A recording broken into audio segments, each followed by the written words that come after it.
Oke brother, kembali lagi bersama saya Mang Robert yang pastinya selalu setia menemani kegabutan Anda. Di video kali ini saya akan menceritakan alur cerita film yang berjudul The Takedown yang dirilis pada tahun 2022. Film ini menarik karena bergenre action yang dibungkus dengan komedi. Selain itu film ini dibintangi oleh Omar Sy yang berperan sebagai Usman dan Lauren Levite berperan sebagai Monge. Penasaran dengan ceritanya? Maka langsung saja sikat bet.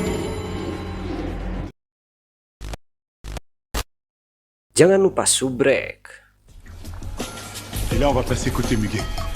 Di awal film diperlihatkan Usman dan rekannya adalah seorang polisi. Mereka sedang melakukan tugas untuk menangkap seorang buronan di tempat pertarungan bawah tanah.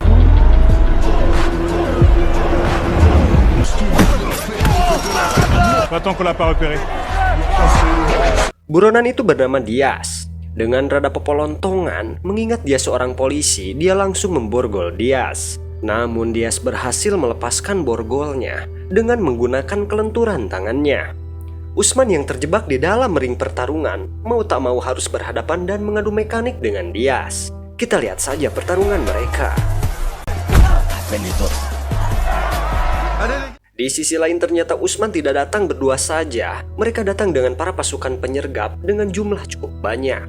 Kembali lagi ke pertarungan. Usman dikunci oleh Diaz. Namun dengan kecerdikannya Usman bisa melepaskan kuncinya dengan cara mempalitkan jempol kaki Diaz. Pertarungan berlanjut hingga kali ini Usman berhasil mengunci Diaz. Tak lama pasukan penyergap pun tiba di lokasi pertarungan. Diaz pun langsung ditangkap dan Usman pun mendeklarasikan kemenangan di pertandingan itu adalah polisi.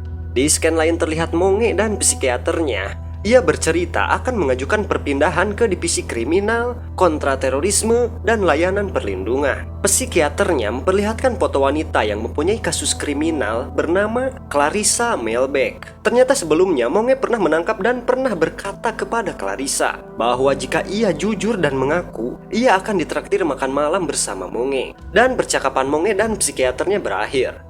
Namun ketika akan pergi, nampak Monge menggoda psikiaternya dan mereka pun bercocok tanam.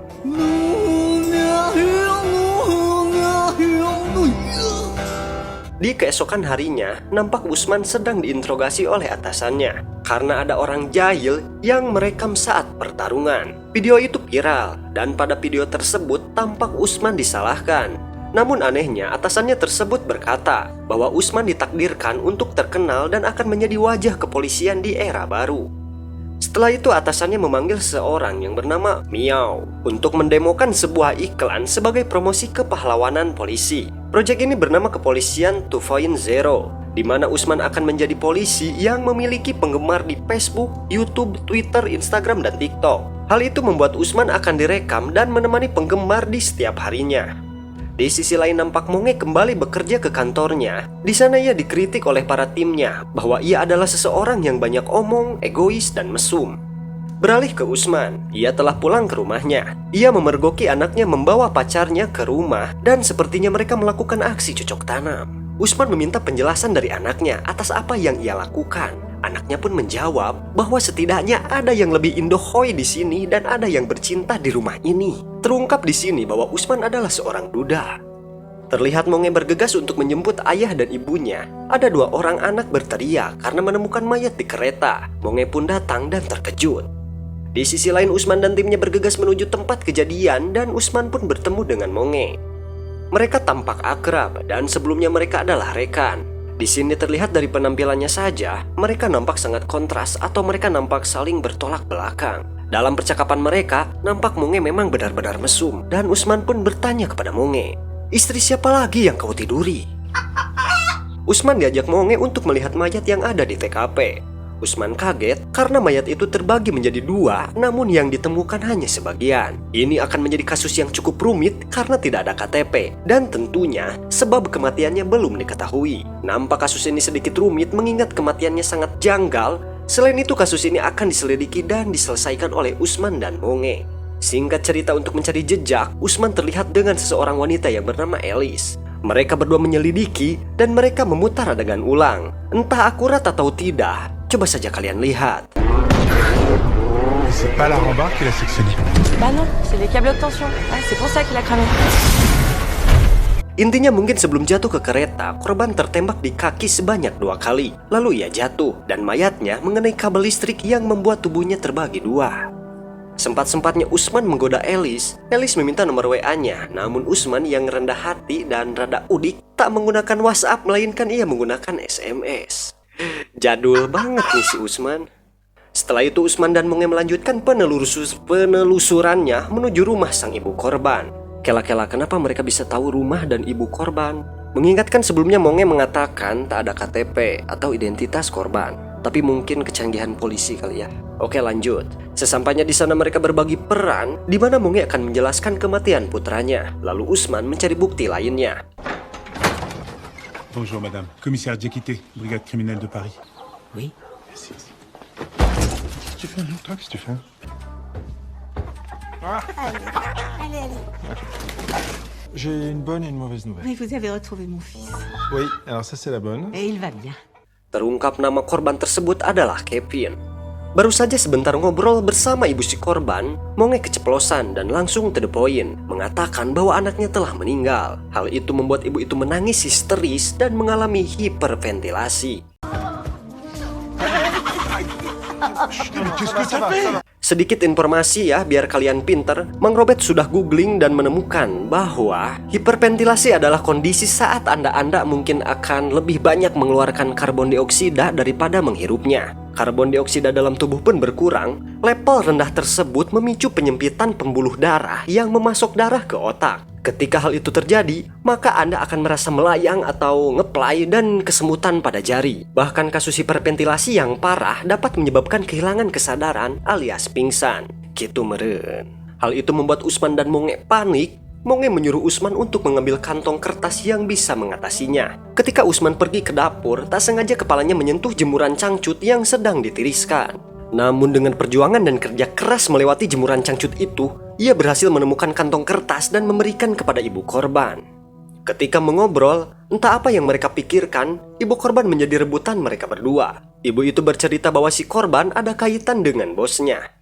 Sang ibu mengajak mereka berdua menuju sebuah ruangan. Ternyata ruangan itu tempat meracik obat yang penuh dengan bahan kimia. Mereka menanyakan apakah korban mempunyai orang terdekat. Lalu ibu itu memberitahu bahwa ada seseorang yang dekat dengannya, yaitu Jessica, yang berada di striptease party. Mereka berdua melanjutkan penyelidikannya ke tempat striptease party. Demi keamanan video, maaf ya guys, banyak yang di skip karena anjir terlalu vulgar.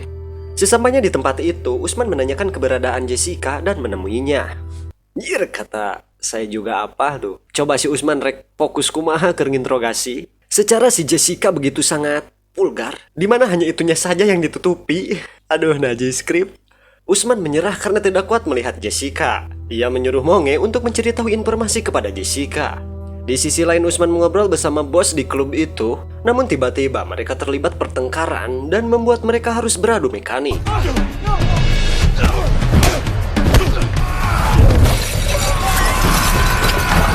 Di sini bos itu sangat amat kuat, mengingatkan saya kepada Kratos pemeran dari God of War ya. Hal itu membuat Usman susah payah dan tertekan. Pada satu momen Usman benar-benar di pojokan, Monge datang membawa pistol kejut listrik dan menembak tepat di kepala si bos dan malah membuatnya tewas.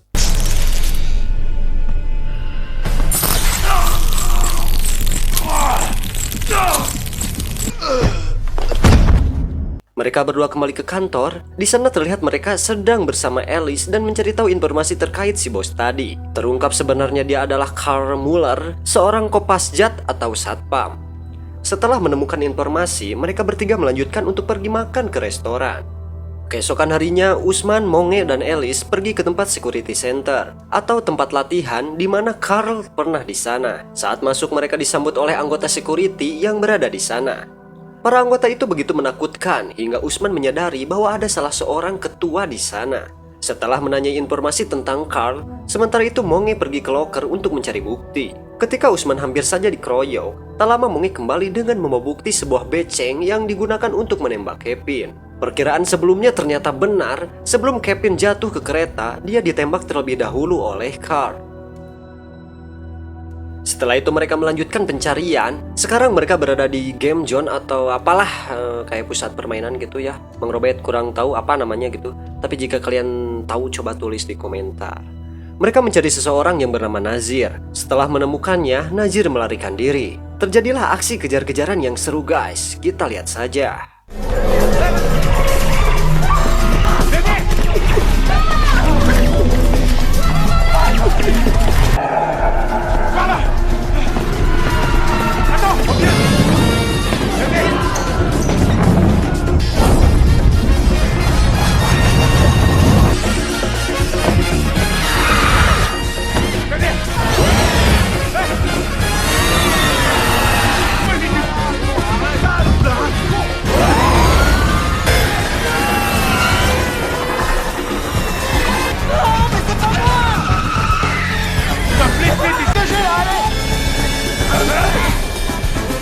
Setelah bersusah payah dalam aksi kejar-kejaran yang seru, akhirnya Usman dan Monge berhasil menangkap Najir dan menginterogasinya. Saat menginterogasi, Najir mengatakan nama Mercier. Mengingat ada hubungan dengan kematian Kevin, mereka berdua pun langsung bergegas kembali ke kantor. Sesampainya di sana, mereka melihat Mercier dan mengikutinya hingga ke suatu rumah. Saat mereka mendekati rumah, tiba-tiba seorang lelaki yang bernama Mamat menghampirinya dan menjelaskan kenapa Mercier pergi ke sini. Mereka berdua pergi, namun mereka belum percaya dan menunggu Mercier. Saat Mercier keluar, mereka kembali mengikutinya. Ketika itu, tiba-tiba mobil lain datang, membuat mobil Usman berpisah dengan mobil Mercier. Mobil yang baru datang itu sekarang mencoba mencelakai mobil Usman.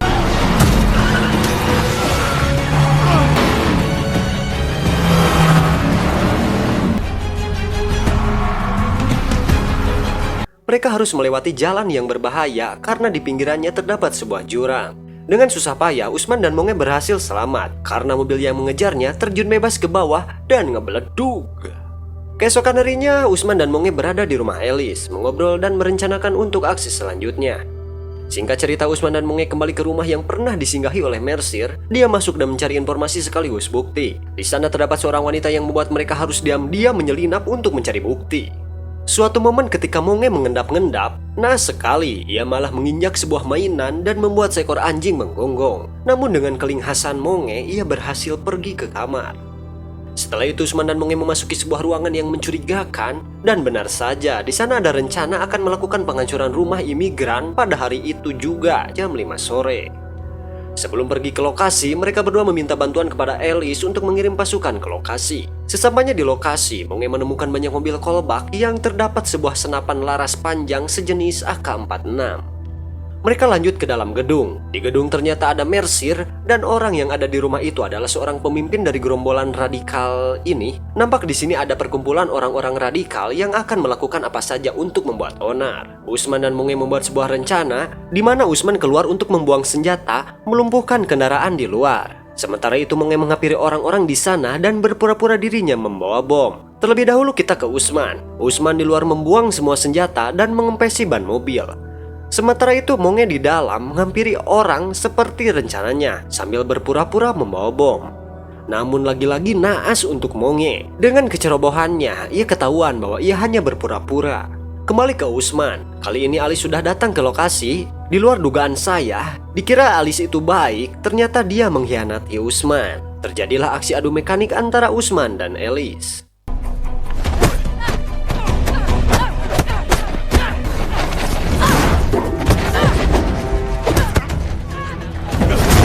Pertarungan sudah jelas dimenangkan oleh Usman. Ia berhasil memborgol Alice di mobil. Di dalam gedung Monge yang sial, hampir saja jadi bulan-bulanan orang-orang di sana. Namun Usman datang tepat waktu dan membuat keadaan di sana menjadi ricuh.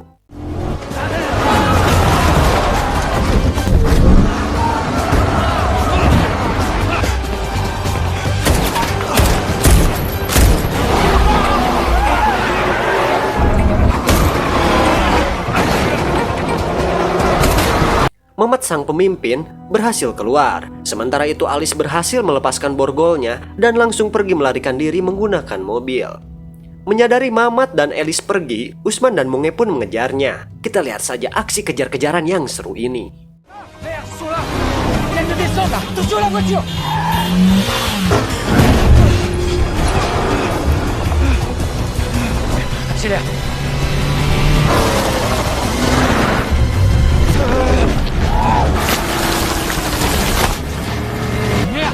Putain, t'es sur la montagne, vas-y, accélère!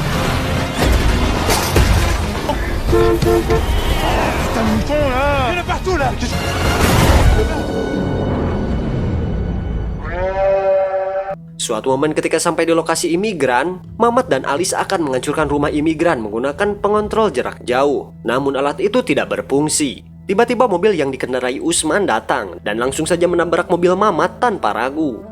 Mamat berhasil selamat dari tabrakan yang keras itu. Lalu ia bergegas mengaktifkan penghancuran otomatis di bawah rumah imigran. Monge menyadari bahwa Mamat pergi, ia mengajak Usman dan langsung bergegas menghentikan Mamat. Dan ternyata terlambat, Mamat telah mengaktifkan penghancuran otomatis. Usman dan Monge hanya memiliki waktu 3 menit saja untuk mengevakuasi para imigran yang berada di dalam. Ketika sudah berhasil mengeluarkan imigran, Usman dan Monge masih terjebak di dalam bangunan. Waktu pun sudah menunjukkan 3 menit dan terlihat retakan-retakan dari proses penghancuran rumah imigran itu.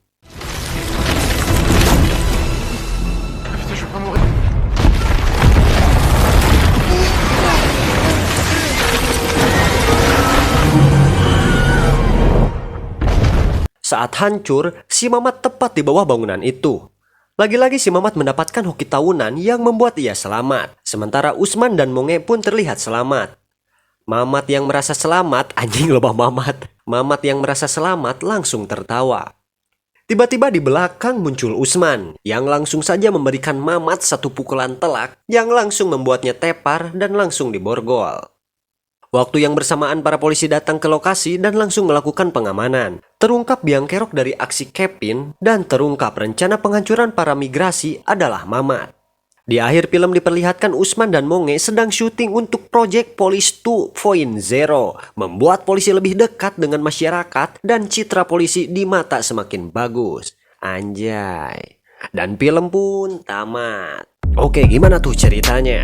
Cukup memusingkan, bukan? Mungkin itu saja yang dapat Mang Robert sampaikan. Jangan lupa subrek dan sampai ketemu di video selanjutnya.